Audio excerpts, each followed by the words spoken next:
but since I grew up in Hollywood, I know famous people, and I can safely say that most of Hollywood, most people who are in that business have no idea that there is like a conspiracy about how dark it all is and how it's all satanic. They would laugh in your face if you suggested that. I guess where I've come around to is, since I've been down the rabbit hole and in the conspiracies since I was 20 years old, which is 20 years ago now, I've come to a working theory that this is just what you get here on Earth. It's a choose your own adventure novel, and there's always going to be darkness. There's always going to be tyranny. There's always going to be corruption and abuse of power, and those who want to really steer humanity in certain directions.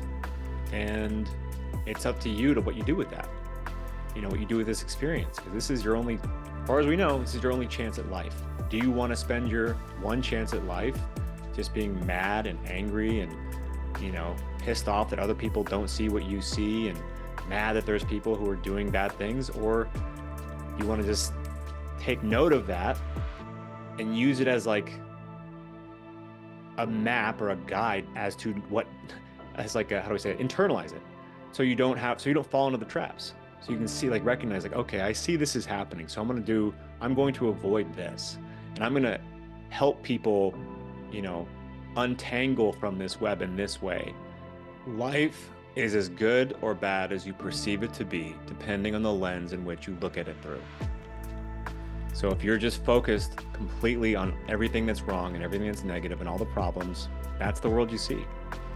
But if you shift that towards focusing on what's working and what's right and what's beautiful and what you can do and what's not awful, what's awesome, that's the world you experience.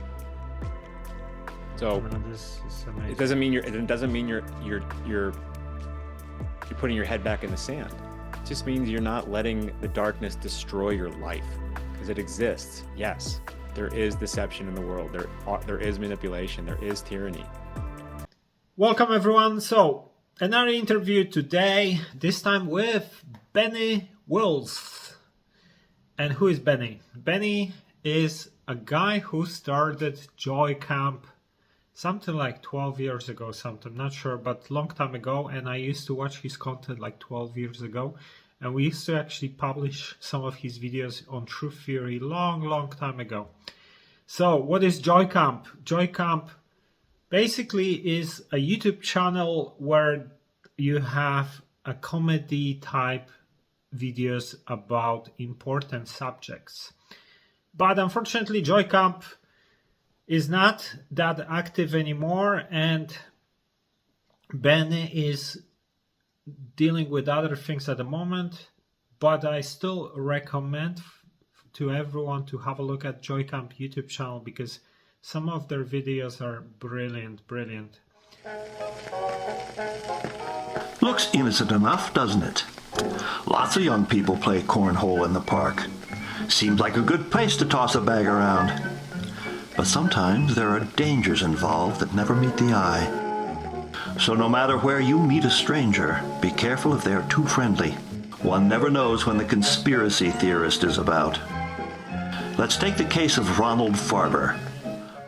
Who is Benny? What is he up to? So Benny is a comedian, actor, activist, and life coach. And he talks about what's going on in Hollywood, what's happened with the truth movement, how important is communication in today's world, how can we improve our lives, how can we live better lives. And I also got into the conversation about acting and comedy, because this is what he specializes in. He grew up in Hollywood, and I became interested in theater acting some time ago, and I wanted to get some of his ideas and advice on that. So he's an amazing guy. Check out his channels. And before we're gonna get into the interview, quick announcement. So check out truththeory.com/support, because my company is currently in big trouble and we need your help. see what's happening there. I've laid out actually how we've been targeted by censorship and where it led. So if you are someone who likes my content, consider becoming a supporter there. Also, I'm reactivating my Patreon. So go to patreon.com/truththeory and we will be adding some hidden episodes of the podcast into that Patreon account. It's only for Patreon members. So you're going to get access to full episode on all the platforms for free, audio and video, but then you're gonna get some exclusive short clips with some of the guests on Patreon only. So patreon.com/truththeory, support this podcast if you care, if you like what we are doing, and truththeory.com/support to see what's happening with this campaign and censorship and things like that. Now, enough of me talking. Let's get into the interview. Ladies and gentlemen, this is Benny Willis.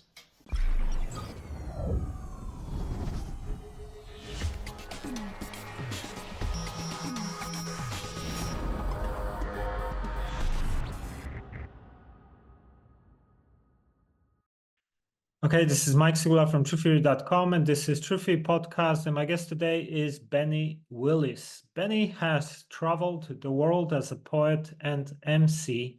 He's the co-creator of the conscious comedy YouTube channel JoyCamp.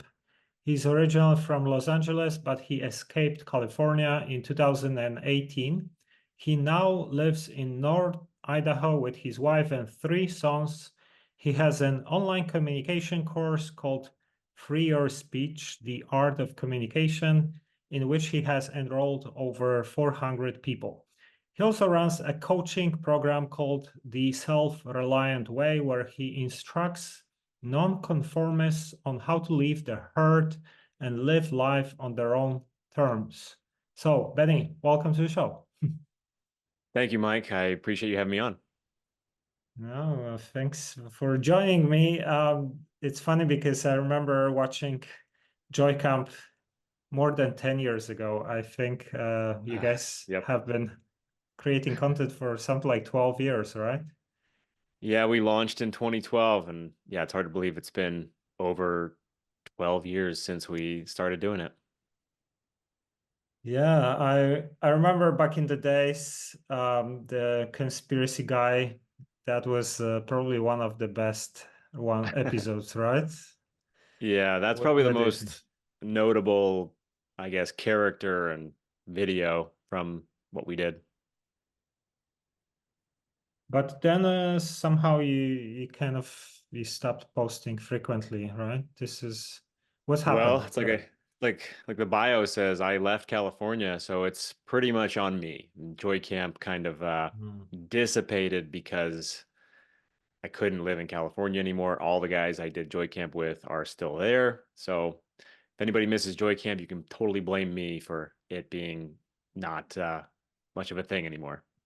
So you chose family life versus your buddies, basically, like, Yeah, not just or family, or but just California became a shithole. basically, yeah, it wasn't as bad either in 2018. I just saw that it was getting bad and I just knew I didn't want to be there. So I had to really weigh it. And then, I didn't set out to live in North Idaho. My wife and I lived in RV for a couple of years as we Mm. figured it out. And then we sort of ended up here, but we're very glad that we did. But you mean something happened? You were in Los Angeles, right? Before. Yeah, I'm born and Because raised. I'm a California guy. a lot of people complain about LA, that it's getting dirty. Same with San Francisco, right? It's kind of Yeah, that is one's actually is really depressing to me. I went to college in San Francisco in the early 2000s and I loved San Francisco. I loved it. I used to say it was the best city in the world. And my wife and I drove through there in 2020 during like the height of the pandemic. And yeah, it was just awful. And it stunk. It literally smelled like feces. It was awful. Mm, okay. Um, so how is life at the moment for you? Like you do coaching, Yeah. courses, you kind of combine it with being a dad. How does it work for you now? Yeah. So I live here in my little bunker in my bubble of existence in North Idaho with my family. I have three young sons, all 3 years old and under. So I have a 3 year old, a 1 year old, and a almost 4 month old. So that's pretty intense. But in 2020, because everything just got so amplified, things got so crazy in 2020, I decided to up my own game. And I thought, doing comedy and, I perform poetry and stuff, that's all fine. But like, I really want to help people. And what I knew would happen in 2020 was the narrative, just the magnitude of the COVID event was going to further the divide in people. I knew Mhm. that it was going to, before even knowing anything about the virus or what was really going on, I just knew that that it happened, it was going to ruin relationships. It was going to mess up people's marriages, people's friendships, people, in their workplace with their bosses and their coworkers. I could just see this coming because I've been down this road for so long. When these big events happen, they just like split the people down the middle. So I wanted to be there to help people communicate about these difficult subjects in a way that didn't get them ostracized or, fired. Um, and that was basically my intent. And not only that, but I also knew that the bigger the event, the more people start to question things. So the bigger the event, more people are like, wait a minute, something's off. And I know that when you're in that phase of questioning things, you are not necessarily the best communicator because you're angry and you're worked up and you want to let everyone know what's going on. And since I've been there as well, I wanted to be able to catch those people to be like, okay, yes, the world is not what it seems. And you have to know how to communicate these topics and your controversial ideas, or else you're going to get yourself in trouble. So I really focused on communication because I spent 15 years, learning how to communicate controversial ideas. And so, yeah, I did that for a couple of years, and that sort of evolved into essentially a coaching program for conspiracy theorists to help them, to help people who see beyond the veil, like not get too overwhelmed by everything they're seeing, and to keep their lives on track to make sure that they're not, you know, make sure that they don't fall victim to, I don't know, a really hopeless mindset, I guess. Okay, and so can you tell us a little bit about the examples of what do you teach? This is like an online course live, or you can Yeah, download it's a it? course and it's a program. So people who sign up, they work with me one on one, and it's really for the people who know too much because I've been there. I mean, I basically both my programs, both my communication program and my new one, the Self-Reliant Way, I designed them with me in mind. But me years ago in my 20s, everything I've learned since to, spare myself the, 15, 20 years of pain that I went through, learning how to be a good communicator, learning how to thrive in a broken world. And I'm helping people do the same thing in just less time with less scars. So, what I do with people in the communication, well, the communication program is no longer live. It's just a course now. People can buy the course and it's pretty cheap. I mean, I sell it for $150 on my website, but that's in a way to offer people tools and tactics to be able to tackle any topic with any person in a way that, at the very least, makes it so that they're still friends at the other end of the conversation and not enemies. Um, and with the Self-Reliant Way program, it's really about getting people back into, I don't want to say just a positive mindset because it's not that, but in a productive way of being. So they're not too stifled. They're not too overwhelmed by how crazy the world is. And they're still able to function and not only function, but participate and contribute in a positive way and help other people because it's all about helping. You know, you can't just change someone's mind by shouting at them, but you can have an influence. And the more you focus on what you're capable of, you can help more people. You know, one of the more popular books in personal development is How to Win Friends and Influence People. Not sure if you know this book, but this is, Of course. Yeah, that's a gold standard. I think it's a fantastic book. this shows a lot how important is to this ability to communicate and build relationships and things like that. And so Yes. this is more or less what you teach also now in the courses, right? Yeah, I do. And that is a great book. And I think that Dale Carnegie, has another book that's even better. It's called How to Stop Worrying and Start Living. And maybe it's Mm. just because I read that book at the right time in my life, but that's like the lesser known book of his, and it's fantastic. Um, but both of those books are extremely helpful. And yeah, I'm helping people internalize the whatever evil they see in the world or the problems and focus on what's possible instead of what's wrong, essentially. Do you remember more or less like the thesis of that second book? This is kind of just about basically focusing on positives and ignoring the all the Not drama. ignoring. No, it's not about ignoring. It's really just how to rid yourself of the plague of worry and distinguishing between worry and concern, because people get these things mixed up. Worry is almost madness. You're worrying about what just happened or what's about to happen, and you're losing focus of what's happening in the present. Concern is like, okay, I see something, a disturbing trend or something that could be unhealthy or dangerous, and you have concern about it. But worry is a mental state that can drive you crazy and ruin your life. And I really firmly believe that nothing is worth worrying about. There's plenty to be concerned about, but nothing is worth worrying about.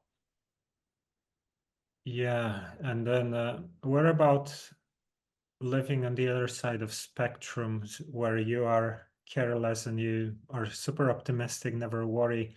Do you think this is also a good way of living? Because sometimes this is my way of thinking, like I almost never worry about anything in the future, but then I'm feeling like sometimes I'm too optimistic, maybe a little bit, and it's good to probably have like a balance or check yourself without worrying about the future, but also not take it into the other extreme. What do you think? I think, well, there's a great quote that says, "The world belongs to optimists."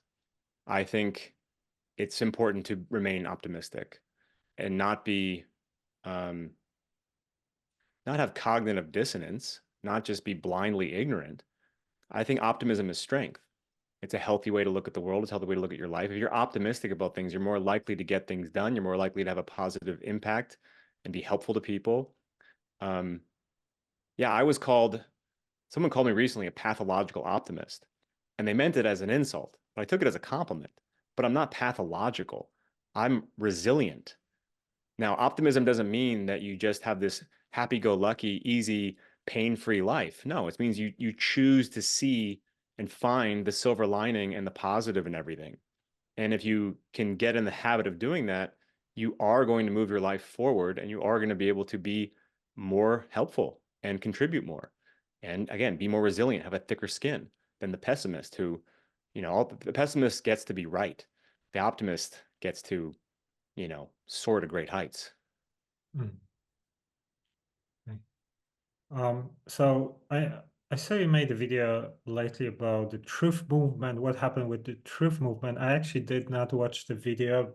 I started and I felt like let's just leave it for you to share because you are one of those earlier people starting the truth movement, same like me, like 12 years ago, something. There were not that many content creators, websites, and things like that. And so much has changed for the last 12 plus years. So, what happened with the truth movement, according to Benny? Well, the point that I make in the video is I feel like social media has really taken its toll on the truth movement. I think there's many factors, but the point I really focus on in the video is how essentially how our communication has been so um, stunted as a result of social media because all communication now, I mean, most communication is typed. So typed communication is not real communication. There's always a barrier between what you're saying and the person who's hearing it. So it lacks empathy. And you can say Mhm. whatever you want online and get away with it without feeling how what you're saying is landing on the other person. And you don't get to feel their response or hear what they say back. It's just like you're putting words out into the ether with no consequence. And there's just become there has become a I think it's got because of 2020, really, like things in 2020 amplified so much that people are super angry. And I get it, like it's justified. But they let their aggression out online and they get mad so often and so quickly at people who don't see eye to eye with them or agree with them on every single point. And they also think that like the more they hammer at a point, the louder they are, the more aggressive they are, that somehow is going to be helpful. And it's the opposite. It actually just it's not helpful at all. So I think typed communication, texting, emailing, commenting has really done a number on our ability to be united. We need to be together. We need to like talk to each other in order to actually understand each other and to, you know, see where there's flaws in our own thinking, to see where we're aligned, to see what we're missing, to ask questions. And that's really lost in social media. And so we've had this, and social media has really blown up in the last 10 years. And now most people prefer texting over talking. More people would, if you, and when someone wants to confront someone on an issue, if they're being mistreated or something, because confrontation is scary, they resort to texting because it's easier. But that's not Mm. going to be the best way to represent yourself or the point you're making or to have the proper tone. Like tone is also lost in typed communication. So, you know, like I said, there's plenty of reasons why the movement sort of felt like it lost momentum, but I think that social media and typed communication is one of the primary culprits. I think the, the biggest issue is censorship, in my view, because this is something that I've had a lot of issues with, and many websites, many pages disappeared because of that. But also, what you said about losing the main thing with communication. Sometimes if you have strong emotional intelligence, you're generally a kind person, you're not gonna be throwing shit on someone on the internet. So whoever is doing that, I think it kind of tells you quite a lot about their level. Sometimes we all get angry sometimes as well, but that's kind of how I think about it because and then if you deal with a person like that, they probably not going to be interested in hearing good arguments, but more proving that they're right and things like that. So this is kind of how I look at this type of communication. Let's say I just think this is trolling, basically. If people are like abusive or things like that, and this is happening a lot, especially like with uh, controversial topics or politics and things like that. People just attack the other side like crazy. But it's like also sometimes people want to prove that they're right because they feel unworthy deep inside, and they might feel like they found flaw in something, so now they're going to prove that they're right about things. I think there are Agreed. many elements to this whole thing, with the cancel culture as well. People feel they don't have a lot of power, and suddenly they get together and they could overthrow a celebrity or, cancel whatever show. So they feel like now they have so much power and things like that. So it's kind of funny. But another thing about it is that sometimes I feel like we should allow people, let's say famous people or something, to have, mistakes, because if you think about, no one is perfect, right? So someone made some mistakes and they get ostracized publicly. And some people get canceled completely, like whatever, Will Smith or something. No one's watching his stuff after Oscars or something like that.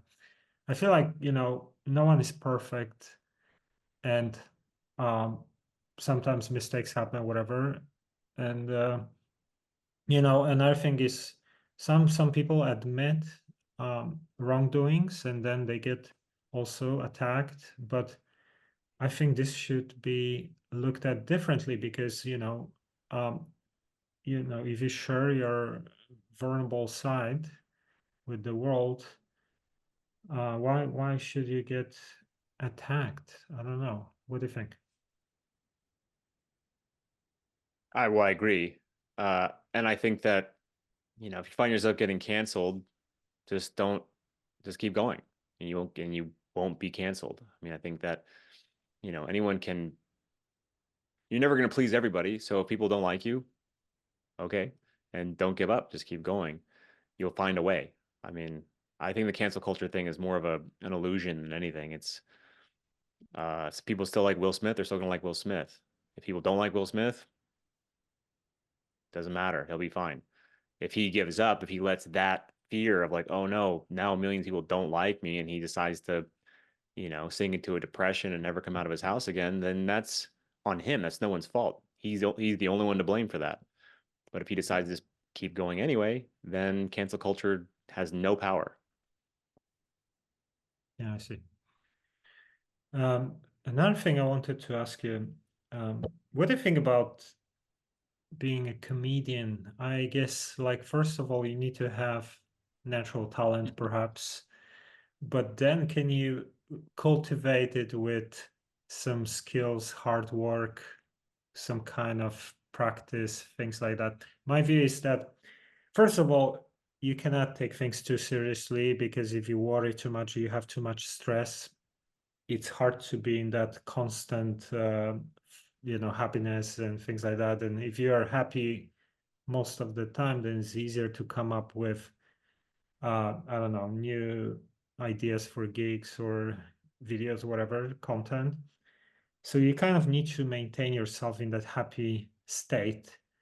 So you have to be quite balanced, I guess. Maybe have high energy. I don't know. Do you think um, you can kind of maintain it? What about if you have a lot of stress or you work very hard, can you still maintain it? What do you think? Because I guess, this is a little bit like how it used to be with you, right? When you're younger, like this side was more active, then you started having way more responsibilities with family and things like that, right? So how did it affect you and what do you think about it? Can you ask me, yeah, just so I know, understand the question, can you ask me the question again? Yeah, can you basically as a comedian, can you train and improve it and keep being funny with some kind of skills and practice and training? Or do you think it's something more of a gift and a talent? And what happens It's a good when you question. get overloaded with stress or responsibilities? Can you still somehow maintain that, Yes. So the second part of the question, can you maintain that? Yes, I think so. First part of the question, I'm on the fence about. What First of all, I don't consider myself a comedian. I've never done stand-up comedy. I've done comedy and sketch comedy, and I think I can be pretty funny, but I don't know if everyone can be funny. I think that's true. I think it's people can have a good sense of humor and not be funny. So I think someone who is just naturally funny, I don't know. I want to say that it can be taught, but I don't know if it can.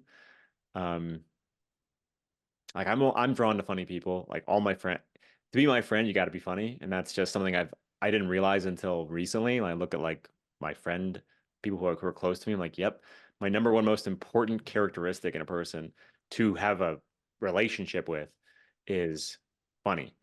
Um, and as far as, but like I said, that you don't have to be funny to have a good sense of humor. But I think being able to maintain a good sense of humor is absolutely fundamental to sanity in this experience in life. So yeah, I mean, the reason that JoyCamp even exists or even existed was because Kevin, the other guy I created it with, we were always able to laugh at all the stuff we were learning. So as we were going through our own whatever awakening and plunging down the rabbit hole, we were talking about these things and like getting freaked out and being shocked and angry, but we were always able to arrive at a place of laughter and just like laugh at just how absurd it all is. And then when we finally put that together, like, oh, well, maybe this could be something that other people could benefit from as well. And me coming from an extensive like theater acting background, and he was a filmmaker and an editor, we're like, well, what if we put our skills towards this, like making light of, you know, dark issues, conspiracy stuff. And that's where Joy Camp came from. So yeah, I mean, being able to laugh at life is probably one of my keys to a healthy mental state. So yeah. I think it's in, and that's in spite of that stress. Like even now, like I have three children, 3 years old and under. It's super intense. My wife and I are always able to make jokes about it and like make jokes about how our life looks like nothing like it used to, how we're always tired. You know, as stressed out as we can get, we can still like laugh at it and recognize that it's a fleeting moment. It's going to pass soon. Um, and that you can extrapolate that out to the whole world. Like, yeah, the world is insane, and you can still laugh at it. There's humor in everything. I firmly believe that. Do you think there are any other tips or techniques that can improve, this type of performance, let's say, or Like your to actually ability? be funny. Yeah, I don't know. It's like, I had some of my attempts. I actually made a video, which got decent views, almost 100,000 now, with like some kind of comedy type satire. And The metric is you. Like if it's funny to you, chances are someone else is gonna think it's funny. Some people won't, and that's okay. I mean, some of my best friends in life now started off as fans of Joy Camp, and naturally we became friends because they responded to my humor. And like I said, funniness is important to me. So since we have a similar sense of humor, we became friends. Um, as far as behavior goes, I mean, like I said, my background is 100% in acting. I started off as a child actor in Los Angeles when I was 7 years old. I acted all through high school, all through college. I have a master's degree in classical theater. So I acted most of my life. So I'm natural, I developed the muscle of performance and I have a good sense of humor. So those two things together made for good comedy. As far as teaching somebody, I think it can be taught. I think. uh, that's tough though, because there's definitely people in my life that I know that just aren't funny and they think they are, or they try to be, and I'm like, I don't know if I can help you. So I don't know. Maybe someone else can give a better answer. um, yes, what about becoming an actor? Do you think they need to always, to become very successful, popular actors, they need to sell their souls? Do you think that That's a good someone, question.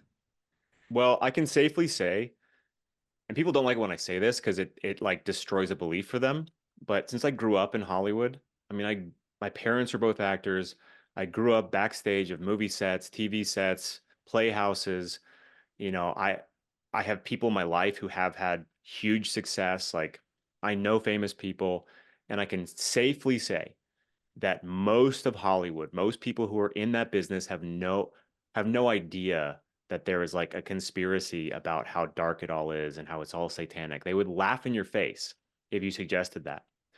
Now, that's not to say that there isn't an element of that, perhaps, but I don't think you have to sell your soul to become a very successful person in Hollywood.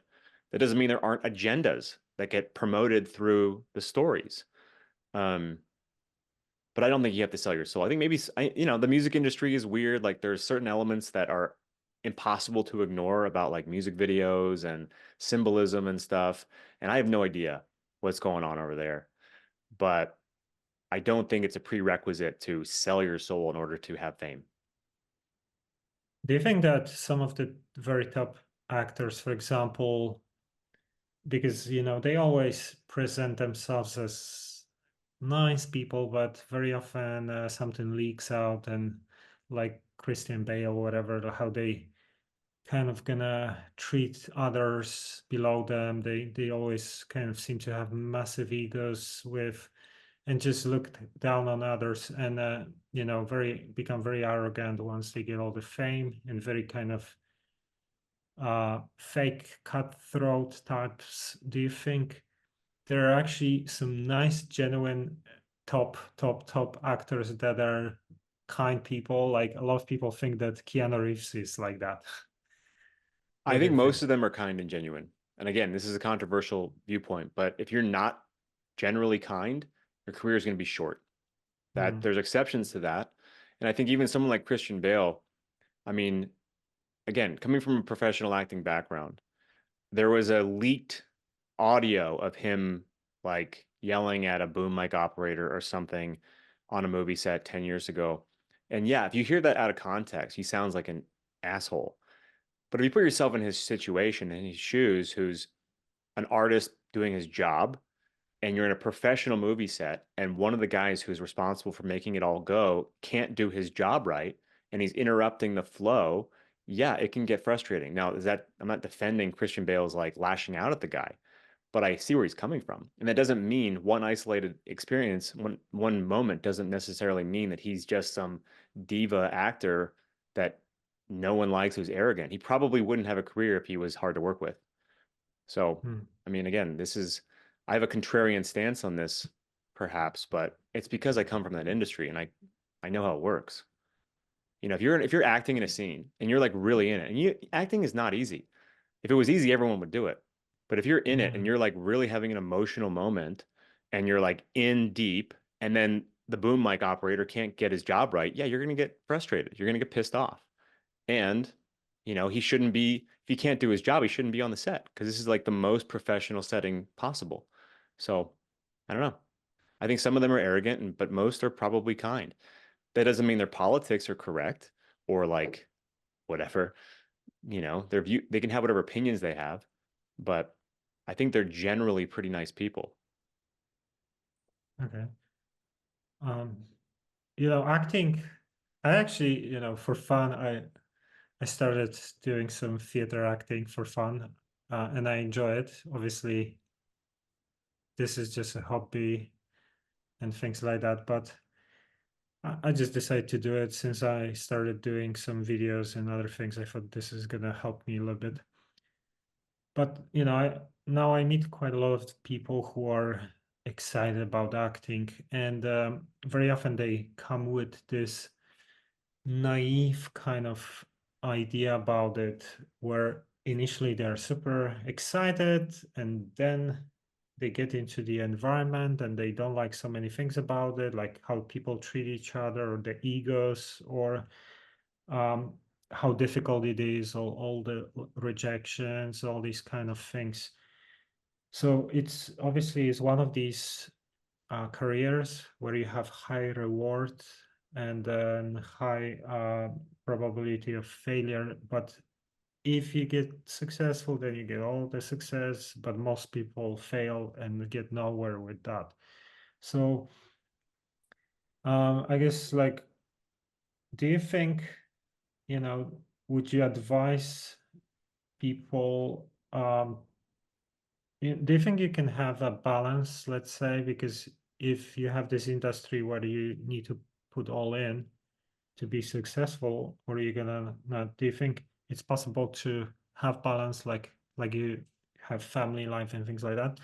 Or do you think sometimes the way it works is gonna be like you need to grind for a period of time, and then you can start thinking about, maybe having more balance once you succeed? Hmm. What do you think? And what would you Well, give as an advice to someone who is starting out, let's starting say? out, well, if someone was starting out who wanted to move to Hollywood to become an actor, I would ask them why. Because a lot of people will kid themselves into thinking that they're doing it because they want to inspire other people. They're like, I want to show that it's possible. But what they really want is fame and fortune. And it's fine if you want fame and fortune, just be honest with yourself. But a lot of times people aren't honest about that. So I'd ask, well, why do you want this? Is it because you love acting? You love the craft? Or do you want to have, a house in Beverly Hills and go to the Oscars? Like, just know why you want to do it. And second, I would say if you do want to go that route, yeah, you're going to grind because it is the most competitive industry in the world. It's Hollywood. It's super duper competitive and talent will out. Like you will, I should start that over again. You can throw a baseball down the street in Hollywood and hit somebody with talent. Talent is not the problem, but you have to keep working to make sure you're the best. And so if you were going to take classes, I would say take audition technique first and foremost. Learn how to audition because auditioning, the acting you do in an audition is going to be different than the acting you do once you get the role. So focus on making sure you are good at auditioning. Because if you don't know how to audition, you can be the best actor in the world. You'll never get a job. To figure out how to audition, audition technique is paramount. Um, that all being said, I would also ask the person or shine a light on other opportunities that are available. I mean, now because of social media, the thing I just talked about earlier as being destructive towards communication, it's also giving people a platform who otherwise in previous times wouldn't have one, which is a good thing. So there's no more gatekeepers. Hollywood used to be a gatekeeper industry. Like they would determine whether or not there's a handful of people who would determine whether or not you have what it takes to be appealing. And now you can make a YouTube channel and make it awesome. And you have no one, you don't need anyone's approval. The approval comes from the views you get and subscribers. So if you do want something like fame and fortune, if you want to, excel as a performer, you don't have to go to Hollywood. You can do it from your room and learn how to edit, learn how to light, learn how to film, learn how to write, and you can blow up without ever having to move to LA and join that grind. And you can be absolutely in the driver's seat of your own career if you're focused. So, I guess that boils down to intention, knowing what you want, why you want it, and yeah, asking yourself whether you really want to go down the Hollywood path or just do it because you love doing it, which is something you don't need Hollywood for. Yeah, I think what you said about the fact that now we have so many other options, that's good. But on the other hand, it creates more competition, I guess, because, even when you think about like you used to create content, you started 10, 12 years ago, whatever. And at that time, there were not that many people doing these types of videos. So they would get like tens of thousands of views. If you want to create content now, it just doesn't get any views because it's completely saturated and things like that. So you need to grind like crazy and be way better, more Yep. original and things like that. Well, it's like anything, it's persistence. I mean, persistence is the key to success. So if you're persistent in Hollywood, you don't give up and you know what you want, you'll figure it out. If you're persistent in your, online social media platform and you know what you want and you hold yourself accountable and you keep going and you know what you want to say, you know who you want to speak to, and you stop using vanity metrics as your gauge for success, like views and subscribers, you can carve out your own path. And you never know when something might blow up. I mean, you could do 100 videos and nothing takes off, and then that 101 video blows up. Like again, it's persistent. It's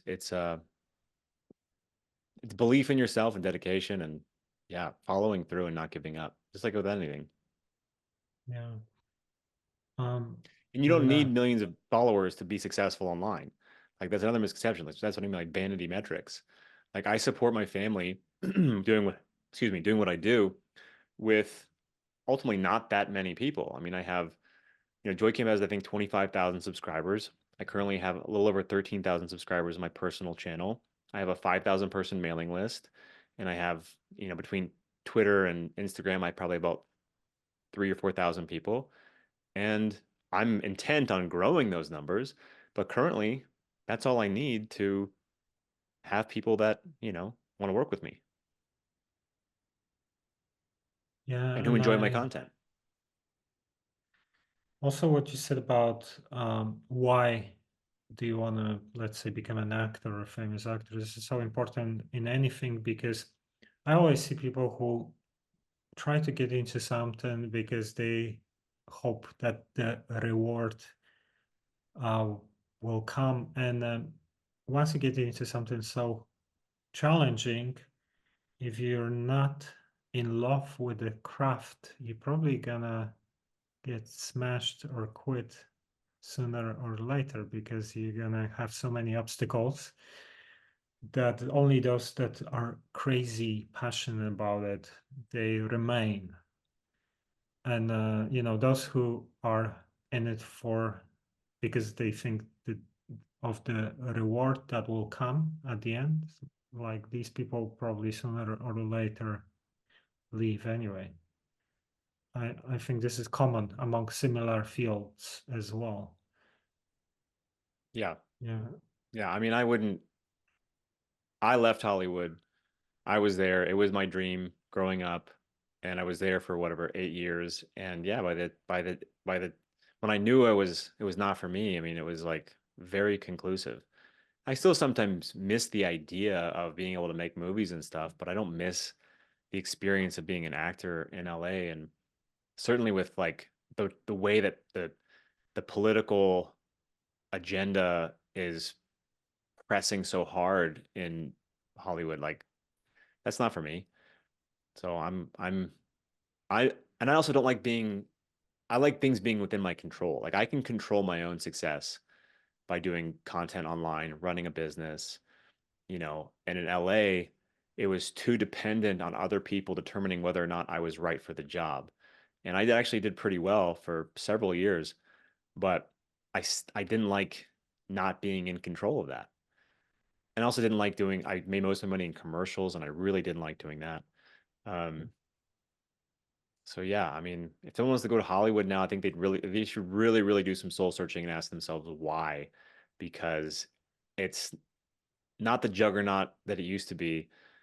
It's not this, it's not the go-to source for people's entertainment anymore. The politics are super annoying. Um, yeah, I mean, it's losing a lot of its power and its prestige and credibility. So, yeah. Do you think if, let's say, you would decide to pursue the career of an actor, for example, would you be able to connect it with your family and build a family as you did? Do you think these two things would work hand in hand? Well, I think Or it's you think possible. I at mean, some point you would have to probably choose one or the other? I don't think so. I think that you can make it work. I mean, I think there are lots of people who have families in the business there. I wouldn't want my family because I've actually, to be honest, like I've debated on whether or not to move back, not to become an actor again, but because I really want to like, I don't know. I don't want to, I want to do more JoyCamp type stuff. Like I want to work with my friends again. The one thing that's missing from my life right now is that creative expression. I love doing that work. And now it's been 5 years, almost 6 years since I left. And yeah, I'm like creatively starved. So I think about, and since what I do for work, I can do anywhere. I think, well, could I go back to Southern California and like fire up the engines again and sort of do like a JoyCamp 2.0? It's very appealing to me. But then I think about my family and I think I don't want my family in the environment of Los Angeles County. Hmm. So I wouldn't want to raise my sons there, um, especially after experiencing what I have up here. But you can do it. I mean, people do it. I have friends who are doing it right now. Yeah, okay. So, is there any other topic you would like to cover or share? Maybe some of your views, um, or I'm an open book, man. I'll talk about anything. yeah, what do you think is the future for planet Earth? Do you think we are moving into some kind of apocalyptic scenario with transhumanism and things like that, or are you optimistic about the Uh, future? I I'm optimistic. I'm not, like I said, I'm not worried about the future. I'm curious to see how things are going to play out. But I definitely don't have like a doomsday mindset about it all. Um, I'm fascinated by AI and the digital stuff. And, there's, I guess where I've come around to is, since I've been down the rabbit hole and in the conspiracies since I was 20 years old, which is 20 years ago now, I've come to a working theory that this is just what you get here on Earth. It's a choose your own adventure novel. And there's always going to be darkness. There's always going to be tyranny. There's always going to be corruption and abuse of power and those who want to really steer humanity in certain directions. And it's up to you to what you do with that. What you do with this experience, because this is your only, as far as we know, this is your only chance at life. Do you want to spend your one chance at life just being mad and angry and, pissed off that other people don't see what you see and mad that there's people who are doing bad things? Or you want to just take note of that and use it as like a map or a guide as to what, as like a, how do I say it, internalize it. So you don't fall into the traps. So you can see, like, recognize, like, okay, I see this is happening. So I'm going to avoid this. And I'm going to help people, you know, untangle from this web in this way. Um, so as far as the future goes, it's going to be more of the same. There's going to be a lot of hope and there's going to be a lot of discouragement and there's going to be a lot of chaos and there's going to be a lot of prosperity. It's everything all at once. You know, a lot of people are worried about the worst case scenario, but the worst case scenario is always happening. And the best case scenario is also always happening. The worst thing a person is capable of doing, he is doing, or she is doing, I guess, somewhere in the world right now. The most atrocious, hideous thing that's happening right now. And the most beautiful thing that a person can do or a person is capable of is also doing that thing right now. It's all always happening. So I think it's best to really focus on the things you can control, which are within your own life. And the things that you really see as like dangerous, horrible, or as traps that are going to ensnare people, well, you have the power to have some sort of influence in that regard. And if that's what you think your mission here on Earth is to do, to help people not fall into that trap, then you can do that. Or you can try to raise awareness about things if you feel like that's, again, your calling. But again, it's a choose your own adventure novel. I think that the world is not, we're going to be fine. Humanity's going to be fine. There's going to be turbulence. There's going to be ups and downs. There's going to be painful moments, but that's always the case. Every single era throughout history, there is a percentage of people who think all is lost. It can't get any worse than this. We should just stop reproducing. It's all over. And yet here we are. So I'm not worried. I'm curious. I'm going to make sure that I put myself and my family in the best situation possible moving forward, knowing what I know. And I'm going to keep helping people not sink into the swamp of sorrows, which is like my mission with my work, to help people feel excited about their lives, to feel empowered, to help them find their purpose and their calling, because that's what most people are lacking when I talk to them. They lack purpose. Helping them figure out what that is so they can make a meaningful contribution and have an impact on this world. Because that's how we keep doomsday from occurring, is people step into their own power and they remain optimistic and they believe in themselves and they actually solve problems instead of focusing on all the problems. So focus on solutions rather than the problems. Yeah, I agree. I agree. You know, another thing about the whole truth movement is that, you know, there's a lot of negative content about, oh, these corporations are evil, or the governments or elite, whatever. And I see a lot of people react with anger or stress or fear, worrying so much.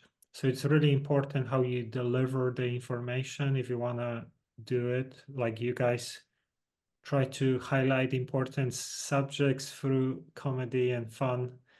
I feel like sharing funny memes about these types of topics makes people think like this is so important, because a lot of, like I see these activists, whatever, they just are angry all the time about the elite, whatever, and they just keep throwing more hate and make more people angry, or like police brutality and things like that, you know, or what's happening now in Gaza and these types of things. And then more people get into that low vibration, you know, getting angry, and they don't do anything to change that, but they're just angry or worrying. Life is as good or bad as you perceive it to be, depending on the lens in which you look at it through. So if you're just focused completely on everything that's wrong and everything that's negative and all the problems, that's the world you see. But if you shift that towards focusing on what's working and what's right and what's beautiful and what you can do and what's not awful, what's awesome, that's the world you experience. Oh, So no, this is it amazing. doesn't mean you're putting your head back in the sand. It just means you're not letting the darkness destroy your life, because it exists. Yes, there is deception in the world. There is manipulation. There is tyranny. And are you going to stop living your life as a result? Because if you are, then they've already won. Yeah. You're not a threat. They've already won. If there is a they've got you exactly where they want you. Not believing in yourself, not believing in a better future, not working to see what you're capable of. Like, they've already won. And that's the kind of people I like to work with, or that I'm trying to reach, I should say, to help find those people who are disillusioned, disenfranchised, stuck down the rabbit hole, addicted to conspiracies, expecting the worst, angry at the world. If that's you and you are sick of feeling that way, hey, reach out to me, because I can help. Okay. And where people can find you. Yeah. I'm very much available online. Benny Wills. My name is Wills, by the way, not Willis. BennyWills.com. Twitter, it's x.com/Benjamin Wills. On YouTube, it's youtube.com/Benny Wills. And on Instagram, I'm instagram.com/Benny.Wills. And my program, the Self-Reliant Way, is a 3-month long coaching program. But for the very first time in April, I'm doing a 4-week sprint version. So it's a condensed version of the overall program at a much lesser cost. If anybody's interested, yeah, I'd love to work with you. All the information is on my website, and the link to that specific cohort is in the description for this video, I believe. So click on that, reach out to me if you have questions. But yeah, let's get you out of that rut and back into a place of, purpose and excitement. Okay, thanks for that. Thanks for sharing everything with us. And yeah, we're gonna post the links. And thank you for this conversation. Anything you want to add at the end? No, it's been a pleasure talking to you, man. I haven't talked about acting or comedy or show business or anything for a long time, so it was nice to, I don't know, have that refreshing conversation. Yeah, I can feel this is the missing element now once you're a happy father, you know. Don't you have anything going on in your area, even like some amateur kind of groups or meetups Oh, or I'm sure anything? there is. I just don't care. I mean, I don't miss acting. I miss making comedy videos with my friends. If I want to act, there's always community theater and stuff, but I don't care. No, my life, like right now, is making videos, writing newsletters, working with clients, you know, and raising my boys. Like, I don't really have anything else going on other than that. It's just work and parenting, which is also work. So it's just work, work, work. All right. Okay, thank you, Benny. Okay, Yeah, thanks. Mike. All right, my pleasure, man. Yeah, we'll talk soon. Okay, cheers. Cheers.